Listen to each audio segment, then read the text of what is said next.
মাথার উপর তার পাকা ছাদ নেই। অর্থের অভাবে কোনো কোনো দিন হয়তো খাবারও জোটে না। তারপরেও গাছ লাগানোর নেশাকে ভুলতে পারেননি পুরুলিয়ার দুখু মিয়া। 10 থেকে 12 বছরে প্রায় 5000 গাছ লাগিয়ে ফেলেছেন তিনি। পুরুলিয়া সেন্ডরি গ্রামের এই গরিব মূর্খ মানুষটাই এখন পদ্মশ্রী সম্মান প্রাপক।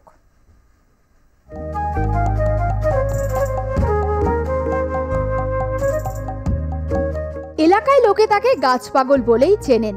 পেটে বিদ্যে বুদ্ধি নেই ঠিকই, কিন্তু বোঝেন পরিবেশ ভারসাম্য রক্ষায় গাছ লাগানো কতটা জরুরি। তাই গাছ পাগল দুখু মাঝি এখন পুরুলিয়ার সেন্ডরি গ্রামের গর্ব। কারণ দুখু মাঝি যে ভারত সরকারের পদ্মশ্রী প্রাপক।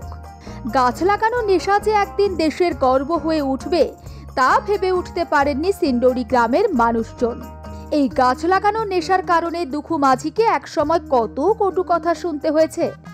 আর স্বামী আত্মভোলা হওয়ায় ছেলে মেয়েকে নিয়ে সংসার চালাতে গিয়ে কত কষ্টই না সইতে হয়েছে দুখু মাঝির স্ত্রীকে। রাস্তায় রাস্তায় গাছ লাগিয়ে বেড়ানো যে কারোর নেশা হতে পারে তা দুখু মাঝিকে না দেখলে বোঝার উপায় নেই। রাস্তার ধারে গাছ লাগিয়ে তার সন্তানের মতো পালন করেন দুখু মাঝি। 10 থেকে 12 বছরে প্রায় 5000-এরও বেশি গাছ লাগিয়েছেন তিনি। তাই প্রকৃতি প্রেমের জন্য পাচ্ছেন পদ্মশ্রী পুরস্কার। পুরস্কার পেয়েছেন শুনে খুশি দুখু মাঝি। আমাদের দুজনেরই খুব ভালো লাগে, খুবই আমার ভালো লাগে।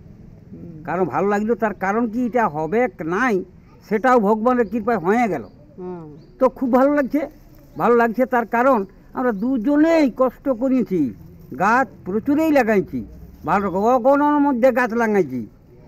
মানে লাগাই তার কারণ বিহীন গাছ পালেই আমি বুনিয়ে দিই, আর করাই দিই, সমস্ত করি, বেড়া দিই, এই তার বাঁধে ঘাটে লাগাই, এই সমস্ত জায়গায় লাগাই, শ্মশানে লাগাই, প্রত্যেক জায়গার ভিতরে আছে।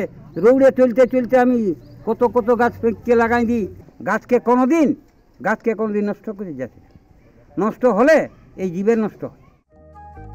কোনো এক কালে এক সাহেবের কাছে শুনেছিলেন গাছ না লাগালে অক্সিজেনের অভাবে মানুষ একদিন মরে যাবে। সে কথাই বেদ বাক্যের মতো মেনে গাছ লাগিয়ে চলেছেন দুখু মাঝি। পুরুলিয়া থেকে গৌতম প্রামাণিকের রিপোর্ট, আর প্লাস নিউজ।